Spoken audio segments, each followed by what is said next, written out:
The attic smelled of time, aged wood, brittle paper, and a trace of lavender from forgotten sachets tucked between boxes. Lily hadn't planned to be up there long. She was only looking for an old photo album to complete her mother's upcoming birthday scrapbook. But as she swept aside a heavy quilt and opened a cedar chest she didn't remember ever seeing before, something caught her eye. A small, floral-patterned memory box, the kind a child might decorate with stickers and glitter. Dust puffed into the air as she opened it. Inside, beneath yellowing birthday cards and a faded drawing of a stick-figure family, was a sealed envelope. Her name was on it, Lily, written in loopy, youthful script. She turned it over, heart-skipping when she saw the date, April 1999. She had just turned 3. Her first instinct was to tear it open, but something about the weight of it in her hand, the uneven way it was sealed, made her pause. It felt intimate, private somehow. Instead, an idea struck her. What if she gave it back to her mom? As a surprise? After all, how often did parents get to revisit the words they once wrote to their children, back when the future was still unwritten? The idea grew until it felt perfect. She would present it at the family dinner next week, Elaine's birthday, a small gathering with just Lily, her younger cousin, and Elaine's longtime friend, Nora. It would be emotional, touching, maybe even cathartic. But when the moment came and Lily handed the envelope to her mother with a proud smile, the room changed. Elaine froze. Her hand trembled as she took the letter, eyes locked on the handwriting as though seeing a ghost. "Where did you find this?" she asked, her voice a whisper, tight, almost strangled. "In the attic, in a box with old cards and pictures. I thought it might be a nice surprise." Elaine hesitated for a long beat, then slowly slid her finger beneath the seal. The room fell silent but for the faint clink of Nora setting down her wine glass. Elaine began to read, her voice flat at first, then cracking. "My dearest Lily, if you're reading this someday, it means I wasn't strong enough to tell you the truth myself. There's something I kept from you, something that changed everything. You had a sister once." Elaine's voice faltered. Her eyes widened. She stopped reading. Her lips parted, but no sound came. The letter slipped from her fingers and fluttered to the table like a fallen leaf. Her face had gone pale, all color drained from it. "That's not," she stammered. "I didn't write that. I remember writing a letter, yes, but this isn't what I wrote." Lily's stomach turned. "What do you mean?" "It's in your handwriting." Elaine didn't answer. She stood abruptly, her chair screeching against the hardwood floor, and left the room. The birthday dinner ended in uneasy silence, but the real celebration was only just beginning, because whatever was in that letter, it was only the beginning of a truth Lily never imagined existed. Elaine didn't speak to Lily for 2 days after the letter incident. Not in anger, but in avoidance. A silence heavy with something deeper than embarrassment. Shame, maybe. Or fear. Lily tried to shake it off as overreaction. Maybe the letter was an old draft. Maybe her mother just didn't remember writing it clearly. But that night, lying awake, she couldn't stop hearing the words, "You had a sister once." She needed answers. On the 3rd day, Lily walked into her mother's sunlit kitchen, where Elaine stood washing vegetables as if nothing had happened. The knife paused mid-chop when Lily placed the letter on the counter. "You said this wasn't the letter you wrote. Then what was it?" Elaine didn't look at her. "I told you. I don't know, maybe I was upset when I wrote it. I was young, I don't remember. But it says you gave up a child. A sister. My sister. Was that real?" Elaine turned to face her, jaw clenched. "No, it was just a moment of weakness. I was emotional back then. I imagined things. That's all." Her voice was brittle, like something trying not to crack. Lily wasn't convinced. She'd read that letter 10 times since the dinner, memorized every curve of every word. The writer hadn't imagined a child. She had mourned her. There was grief in every line, pain in every carefully chosen phrase. Lily left with a pit in her stomach and a plan forming in her mind. If Elaine wouldn't give her the truth, she'd have to find it herself. That night, she returned to the attic, flashlight in hand. Dust danced in the beam as she knelt by the memory box again, pulling out everything: cards, drawings, report cards. And then, wedged at the bottom beneath a creased paper flower, she found it. A photograph. Two toddlers sat side by side on a picnic blanket, both with thick chestnut curls and matching sun hats. One of them was unmistakably Lily, her round cheeks and curious eyes exactly as she'd seen in other family photos. But the other girl, she looked the same. Not similar, the same. Like a mirror, just slightly misaligned. A small freckle on the opposite cheek, her hair parted the other way, but otherwise eerily identical. There was no writing on the back, no date, no names, just a tiny, almost imperceptible tear in the corner, as though someone had tried to rip it once, but stopped themselves. Lily's heart pounded. She stared at the photo long after the flashlight dimmed. Elaine had said she was imagining things, but this photo said otherwise. There had been another child, and someone had tried very hard to erase her. The photograph had changed everything. Lily couldn't unsee the girl who looked just like her, couldn't stop staring into those familiar eyes that didn't belong to any childhood memory she had. If that girl was her twin, or even just a sister, where had she gone? Why had no one ever spoken her name? The silence in her mother's house felt tighter now. Everything familiar, every hallway, every photo frame, took on a layer of secrecy. Elaine acted as though nothing had happened, but beneath her cheerful smiles and too casual conversation, Lily sensed a frantic effort to keep something buried, so she went back to the attic. This time she brought gloves and a determination to rip the place apart if she had to. She worked for hours, digging through boxes, prying at floorboards. And then, when she tapped lightly against the back wall near the chimney, she heard something hollow. Her heart quickened. She pulled away a loose panel of wood, and there, nestled in the dark, was a small tin container. Inside, a bundle of old letters tied together with a faded red ribbon. The paper had yellowed, and the ink had bled slightly in places, but the handwriting was elegant and unmistakably not her mother's.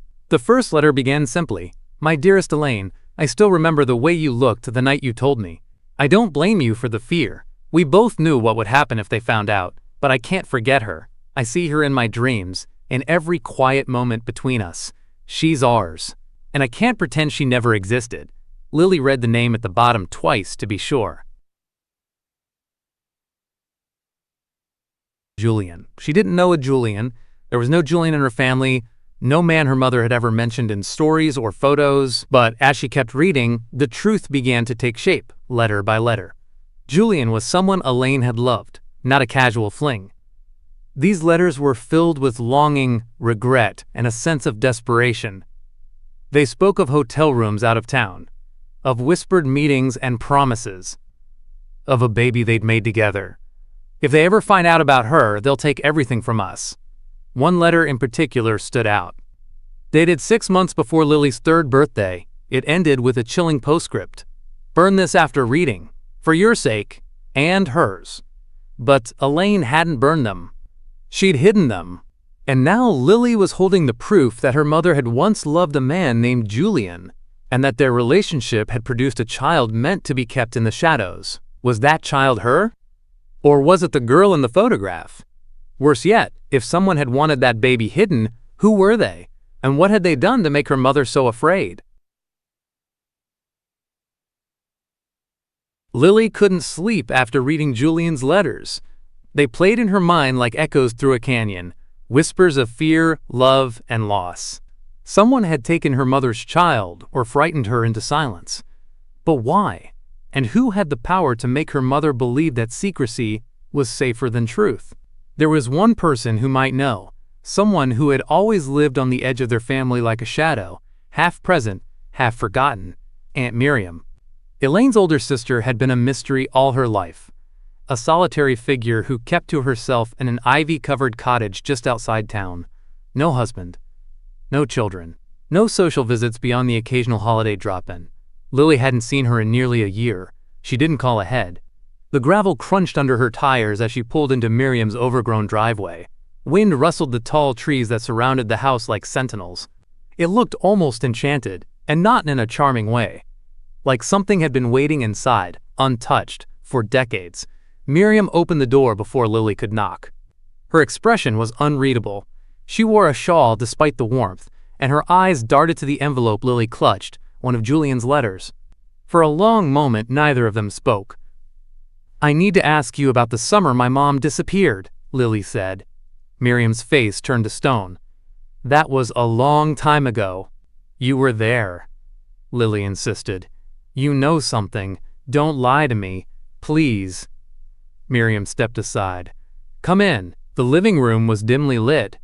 Shelves lined with books and dusty picture frames turned face down.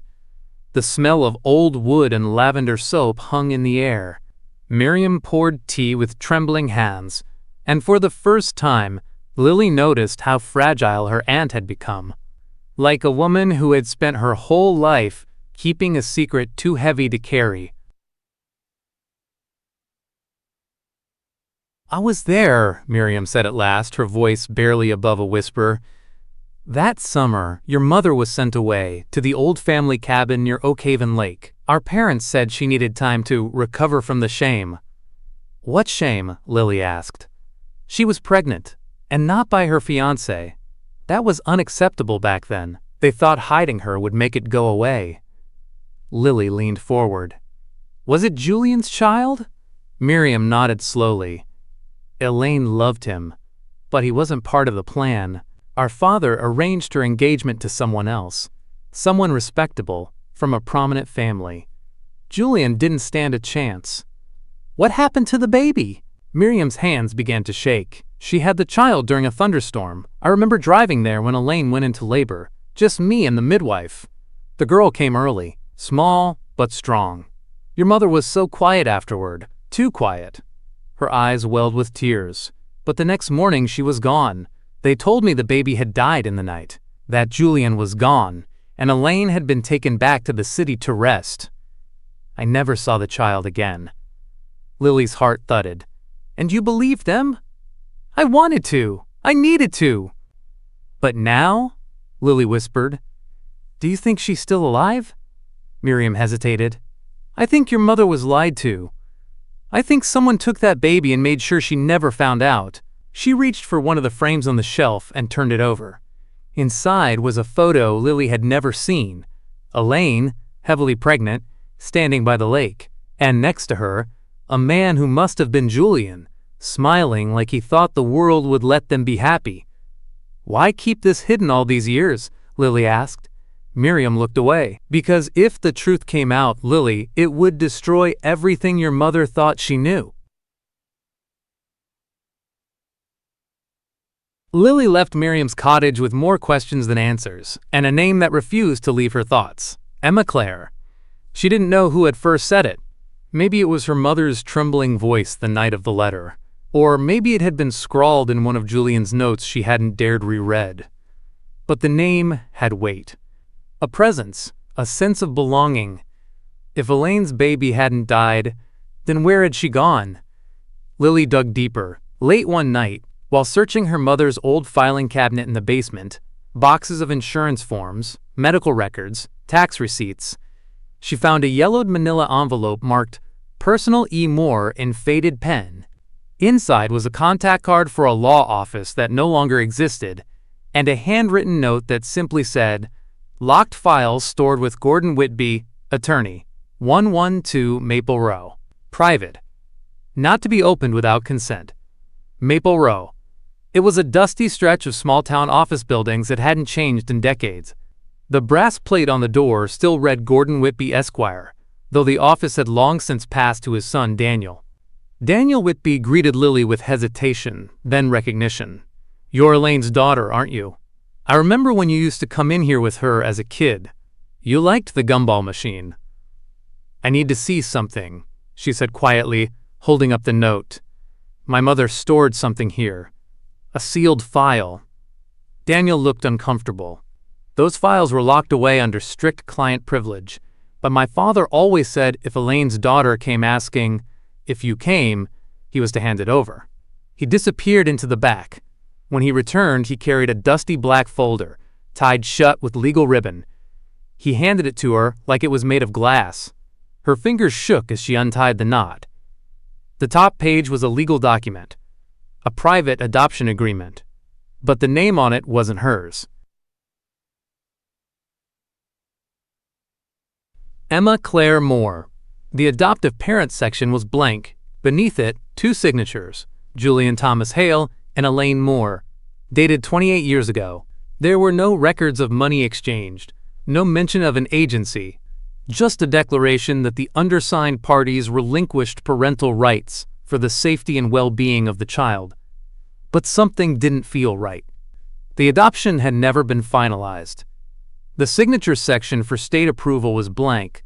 No court stamps, no witnesses. It was as if the process had been abandoned midway. But why? And then Lily noticed something even more unsettling. In the margins of the second page, someone had scribbled a note in red ink. "Do not proceed. She's been taken care of. Keep quiet." The handwriting didn't match Elaine's or Julian's. Lily sat frozen in the tiny office, heart pounding. She thought she had been uncovering a lost adoption, a child given away out of fear or shame. But this wasn't that. This wasn't an adoption. It was a cover-up.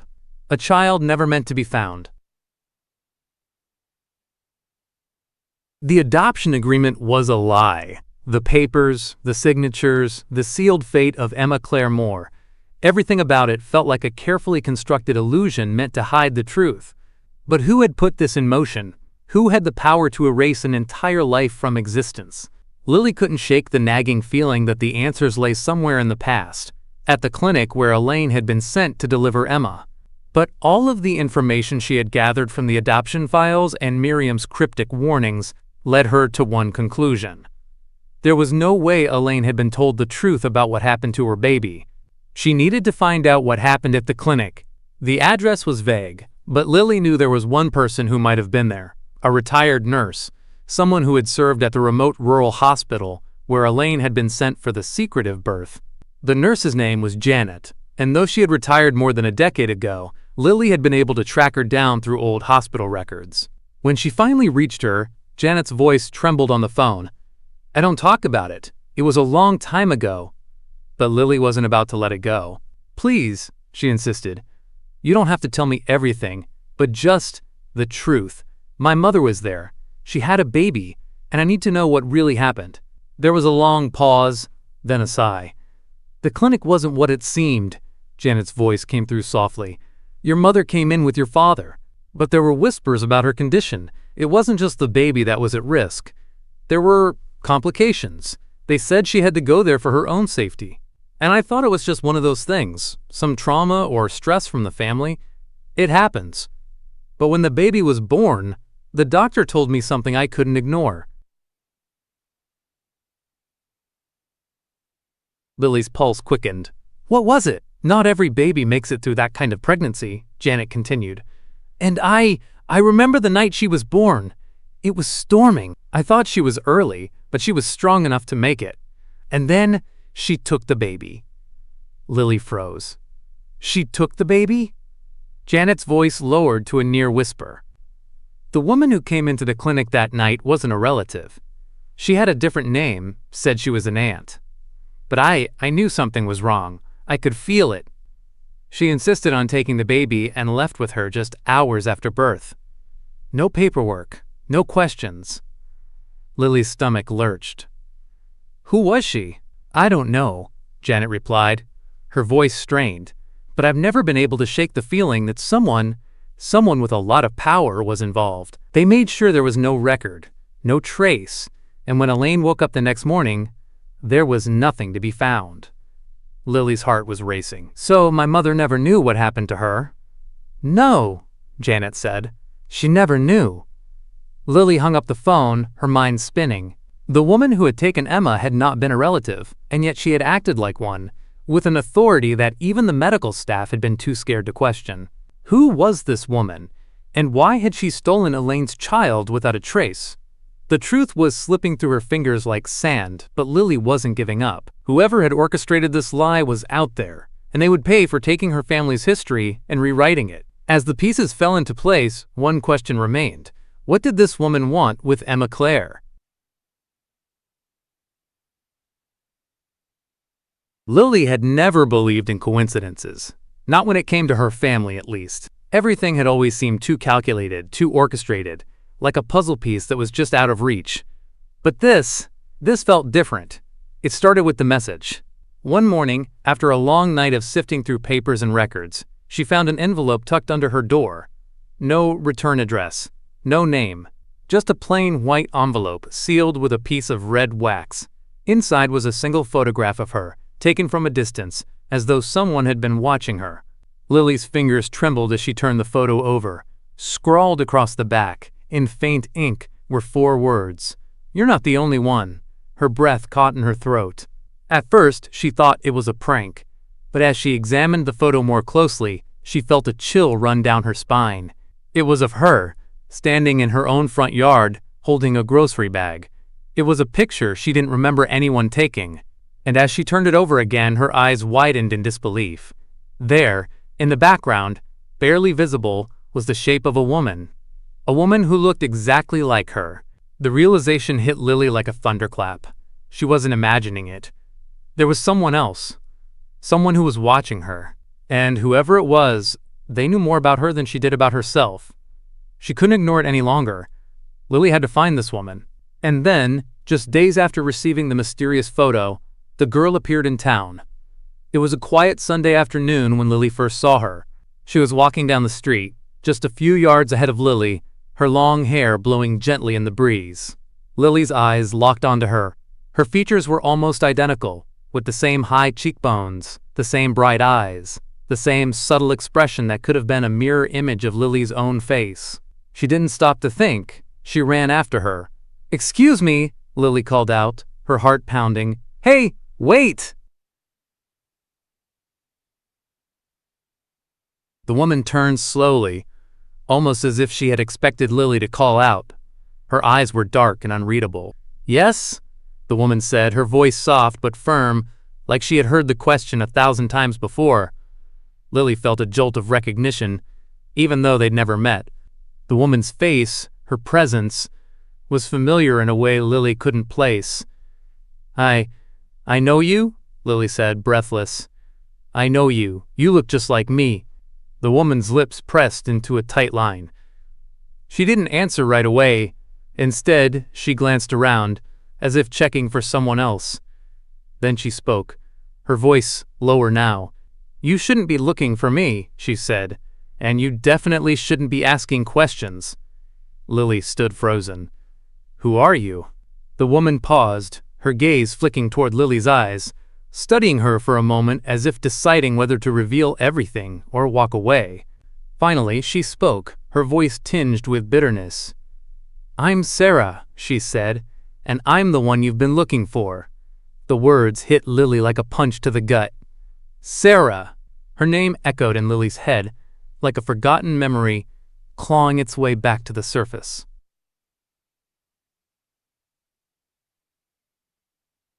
"I don't understand," Lily whispered, shaking her head. "You're my sister?"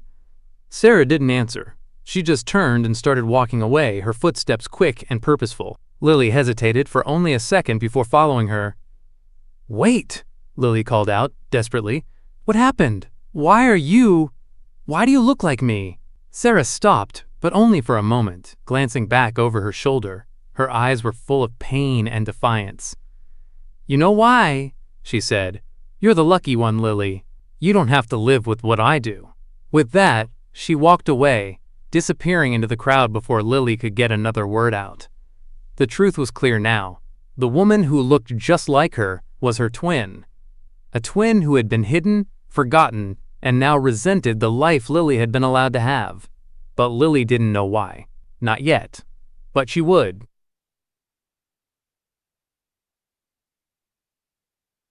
Lily had spent weeks chasing fragments of a truth she never thought she'd find. But now everything had come crashing down in the most unexpected way. The truth she'd been hunting for had come to her in the form of Sarah, her twin sister, the child Elaine had never known lived. And yet, the more Lily uncovered, the more elusive the answers became. It wasn't just the shock of discovering her twin had lived. It was the fear, the guilt, the weight of an entire lifetime spent in the dark. Elaine's silence, the years of lies, and the aching distance between them, a chasm Lily could no longer ignore. She couldn't take the silence any longer. Not when so much had been buried. Not when Sarah had finally spoken, her bitterness a stark reminder that something had gone terribly wrong in their mother's past. Lily stood at the threshold of her mother's house, the weight of the world pressing down on her shoulders. She had to know the whole truth. She needed Elaine to tell her everything, not just bits and pieces, but all of it. There were no more secrets to protect. When Elaine opened the door, her face was tight, drawn, like someone who had been expecting this confrontation, but had hoped it would never come. Her eyes flickered with recognition, and then, with a sigh, she stepped aside to let Lily in. Lily didn't wait for her mother to speak. She couldn't. The words were spilling out of her as though they were desperate to escape. "Sarah," Lily said, her voice cracking. "She's alive, Mom. She's alive, and she's been living a different life. A life that you never knew about." Elaine didn't react immediately. She just stood there, her hands trembling slightly as she closed the door behind Lily. A long silence stretched between them.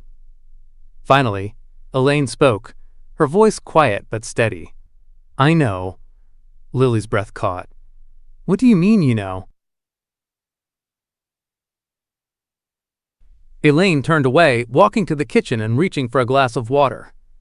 "I've always known, Lily," she said, her voice strained. "I never wanted you to know. I never wanted to remember." Lily's mind raced. "You've known this whole time? You've known Sarah was out there? Why didn't you tell me? Why didn't you—" Elaine interrupted her, her voice shaking. "Because I thought she was dead, Lily. I thought she died. I was told she died." Lily froze. But the adoption papers. Those papers don't mean a damn thing," Elaine snapped, turning to face her daughter. "I signed them because I was told she was gone. That was the story they gave me, the lie they told me to make me move on." Her eyes welled with tears. "I never wanted to forget her, but they convinced me it was better for me, for you, for us. They told me I had to let go of her, that it was safer for all of us." Lily shook her head in disbelief. "But why? Why would they do that? Why would they lie to you about her?" Elaine's voice dropped to a whisper. "Because Julian's wife, she found out about the affair. She found out about Emma. And she threatened to ruin everything. She made sure I would never see my daughter again." Lily's chest tightened. "You mean Julian's wife took her?" Elaine closed her eyes, her face pale with shame. "Yes, she told me the baby had died, that it was for the best. But she had no intention of letting me have my daughter. She wanted revenge for the affair, for ruining her life. She made sure I would think Emma was gone forever." Lily felt a mixture of horror and pity for her mother. "But you never even knew. You never knew she was out there alive?" Elaine's shoulders slumped. "I never knew, and I mourned her every day, Lily. I thought I was grieving a child I'd lost, but she wasn't gone. She was out there, and I couldn't even protect her." Lily walked toward her mother, her heart heavy with the weight of the confession. "So why didn't you tell me, Mom? Why didn't you tell me any of this sooner?" Elaine wiped away a tear, looking up at her daughter with a mixture of regret and sadness. "Because I was trying to protect you. I thought that if you knew, it would destroy you. I thought if I kept it hidden, if I kept the memory of her buried, it would be easier for both of us to move on. But now I see the damage it's caused." Lily's heart ached. "We can still fix this, Mom. We can find Sarah. We can bring her back." Elaine shook her head, the weight of her own mistakes crushing her. "It's not that simple, Lily. She's been told a lie all these years. She's been made to believe that I abandoned her, and now she wants revenge." Lily's eyes filled with tears as she reached out to touch her mother's arm. "We can make it right. We can fix it." Elaine looked at her daughter, her eyes filled with sorrow and guilt. "I don't know if we can, Lily. I don't know if she'll ever forgive me." The air in the Whitmore family home was thick with tension. Elaine sat at the head of the dinner table, her eyes red from hours of conversation with Lily. Each word she spoke seemed to weigh her down more than the last, as if the years of silence were catching up with her all at once. Lily stood next to her mother, holding onto a fragile thread of hope. The truth about Sarah was finally out, but it felt like it had only set off a chain of events they couldn't control. But this wasn't over.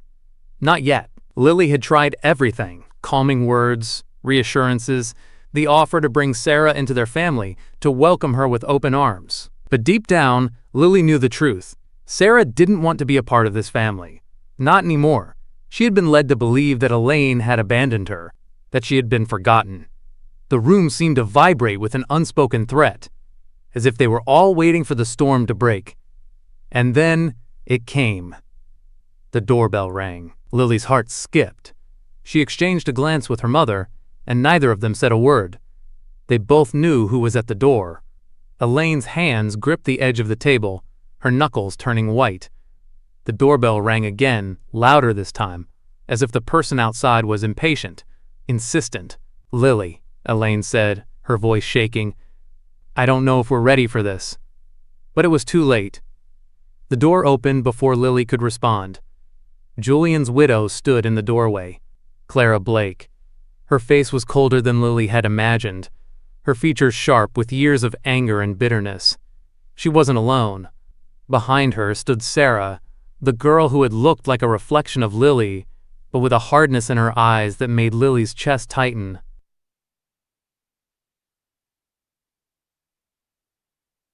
Lily couldn't speak. She only stood frozen, staring at her twin sister, the stranger in front of her. Sarah's eyes flickered between Elaine and Lily, full of resentment, but there was something else there too. A shadow of doubt. A crack in her certainty. Clara stepped forward, her heels clicking against the wooden floor. She was dressed in a dark, tailored coat, and her sharp gaze never wavered from Elaine.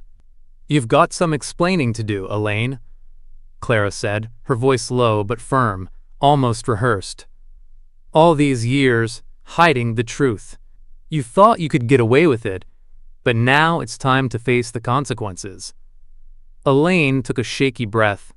"Clara, I never wanted any of this. I never wanted to hurt Sarah. Or you. I thought she was dead?" Clara finished for her. "You thought she was dead? You didn't even try to find out, did you? You let her go. And now, after all these years, you expect to play happy family again?" Sarah took a step forward, her voice cutting through the thick silence. "You've had all this time with Lily," she said, her eyes cold and distant, "while I've had nothing but lies." Lily flinched at the accusation. It wasn't her fault. But Sarah's pain was undeniable. She could see it in her twins' eyes. Years of anger, years of missing a mother who hadn't been there for her, years of wondering why she had been abandoned. "We didn't know you were alive, Sarah," Lily said softly, but Sarah cut her off. "You don't get it, do you? You're not the one who was left behind. You're not the one who had to grow up believing your mother didn't want you. I was the one who lived without a family. I was the one who had to suffer because of your mother's mistake."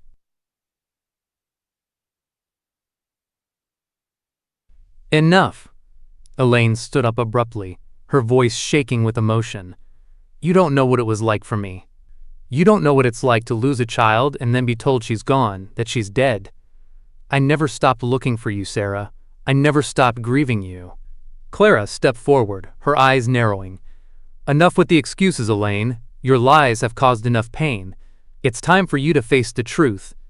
Every last bit of it. And we're not going to let you hide behind your guilt anymore." Lily's head spun as the room seemed to close in on her. She looked at Sarah, the twin she never knew she had, and felt a pang of sympathy for the life Sarah had been forced to live. She had been told she was abandoned, told she was unwanted. And now she stood here, demanding the truth and justice for a life stolen from her. But then, something shifted. As Clara spoke, the truth came into focus. The letter that had started all of this, the sealed letter Lily had found in the attic, wasn't written by Elaine. It wasn't a confession from a mother who had been broken by guilt. It was something else entirely. Something darker. Someone had forged it. Someone had made sure Lily would find it. would start asking questions, would drag up the past. Lily's thoughts raced as she tried to piece it together.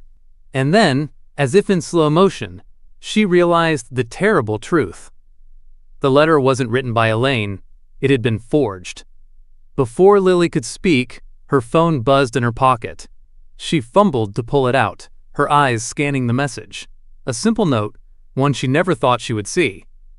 "The letter is mine. You're playing a dangerous game." Lily's breath caught in her throat as she looked up at the people in the room. Someone was pulling the strings, someone who had known exactly how to manipulate her, how to push her to this point. But who? And why?